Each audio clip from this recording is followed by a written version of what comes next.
سلام دوستان عزیز. یک در افسانه ها آمده است. یک های ایشان تا ابد ادامه دارد.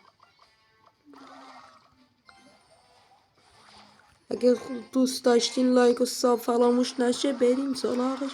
برای بچه پر شراخ اونو بزن. مرسی، خداحافظ. دبل خوبه، من که دوست دارم. بره ببین بچه، نمیتونی جلوی مانو بگیری لاش. یه دونه چیز داری دیگه، اینا با هم میندازیم. حالا هر دو طرفون هم ایوه چرا من انداختم؟ اشتباه بدی کرد. دیدی پارم میکن.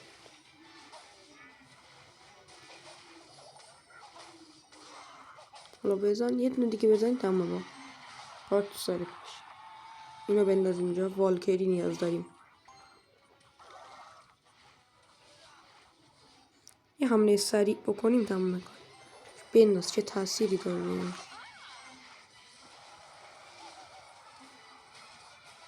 راحت که زدیم.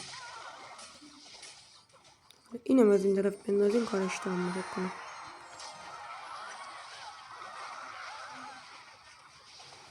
تمام شد. بای بای.